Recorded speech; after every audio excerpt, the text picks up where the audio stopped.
Hi, my name is Jacob Wildman, and today I'm giving a presentation on creating a resume. I have 4 topics to discuss today, the first of which is researching your employer. Researching your employer allows you to learn about the company you're applying to and gives you an understanding of the position you may fill. When researching your employer, it may be beneficial to also look at the job description because you can also find keywords that make yourself more enticing. Reviewing the job description also helps you identify what the employer wants. The second topic I'm discussing is choosing your format. Choosing the format of your resume, or when choosing the format of your resume, it's important to determine the focus.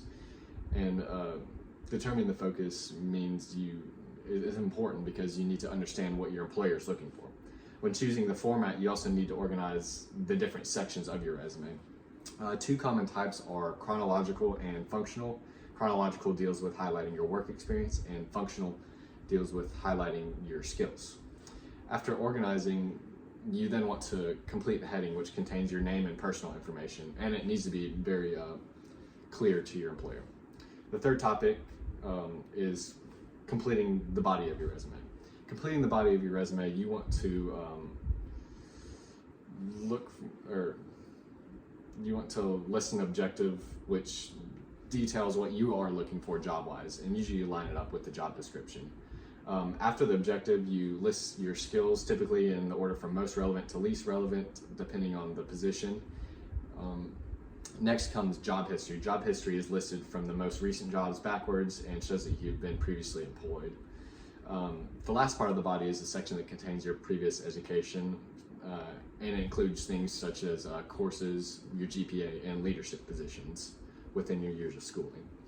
The last topic I'll be discussing is making final changes. In this step, you want to proofread and edit mistakes that are found within your resume. This allows your resume to look professional and organized with no mistakes. You can also add additional sections you see fit, such as an award section if you think it's needed. The last thing you want to do is edit your formatting and make sure your resume is organized and change things such as font and spacing. I will now get into my presentation. So the first topic of researching your employer is important to learn about the company you are applying for because it shows the employer you're serious and care about the position you're applying for. When learning about the company, you don't need to learn every single aspect of the company, just enough to show that you went out of your way to learn these things. After gaining an understanding of the company, you want to review the job description. This will allow you to understand what the employer is looking for, and it can help you when creating your resume because you want to use keywords that the employer highlights yourself for the employer. Identifying what the employer wants is arguably the most important part when creating a resume, or the most important part of creating a resume. Although you're trying to show the employer you're a good employee, you're essentially selling yourself at the end of the day, and there are various ways to do that. And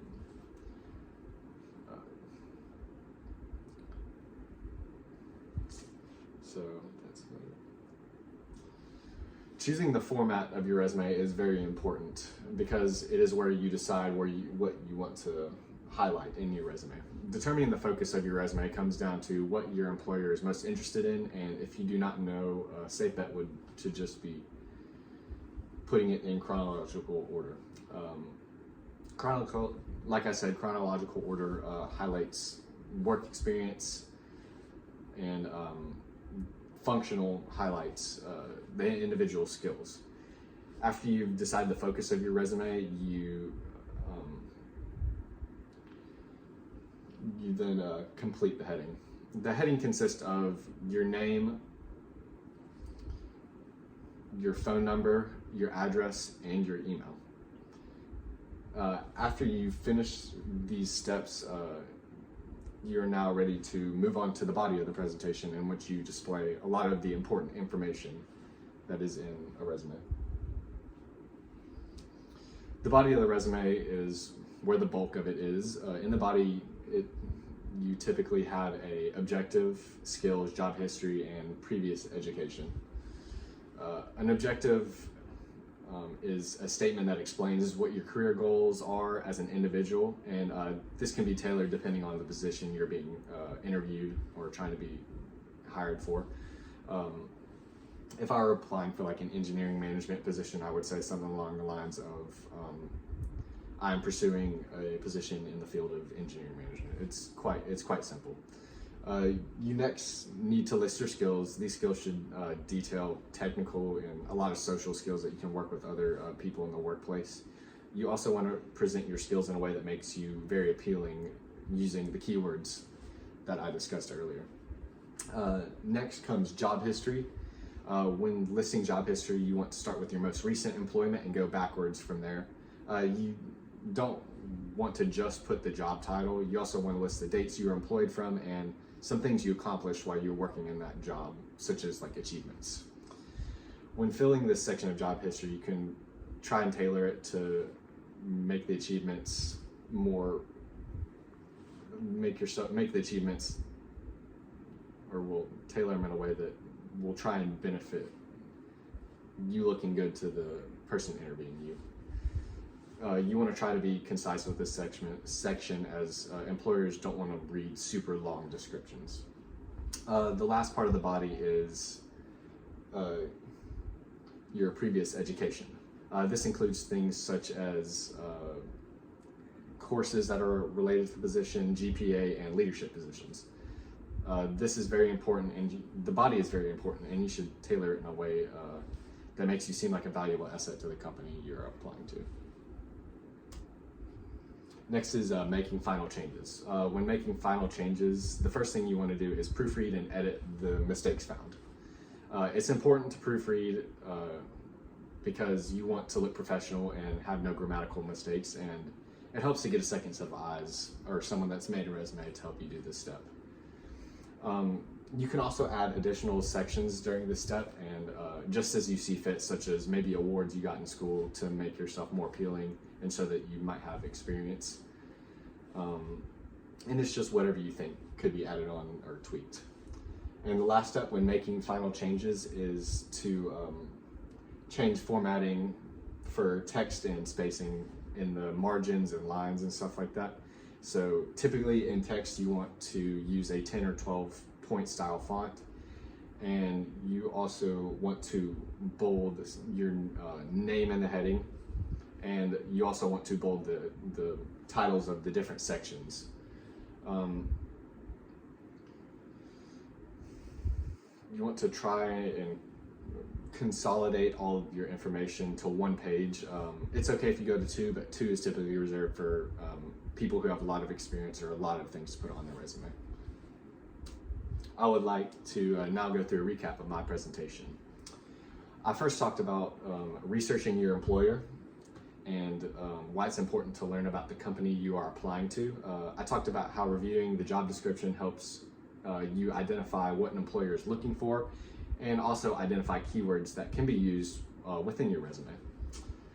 The second topic I talked about was choosing your format. When choosing the format of your resume, it's important to determine or to find the focus because you have to determine what you want to highlight in your resume. After determining the focus, you want to organize your sections in either chronological or functional. And like I said, chronological highlights your previous job experience and functional highlights your skills. After organizing the sections, you then move on to completing your heading. The heading consists of your personal information. Like I said, it's address, phone, and email, and your name. And the third topic I talked about was completing the body of your resume. When completing the body of your resume, the first thing you want to do is add the objective. After adding the objective details what you're looking for as a job. And then after listing the objective, you want to list your skills in order most relevant to least relevant. There are two types of skills, technical and social. And after listing these skills, you want to list your job history in order from recent to least recent. And you can also highlight accomplishments you had in the job that would be appealing to an employer. Lastly, you want to discuss previous education, which details things such as courses relevant to the position, GPA, and leadership positions. The last topic I discussed was making final changes.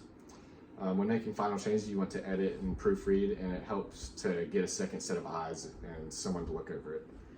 And then you want to add any additional sections you see fit, such as maybe awards or something that may benefit you. And then lastly, you want to edit things such as text, and you want to bold your name, titles, or the titles of the sections, and your resume should end up being 1 page. Typically it's not 2, but if there is 2, it may be okay. So this is my presentation, and I want to thank everyone for listening to me today. Have a great day.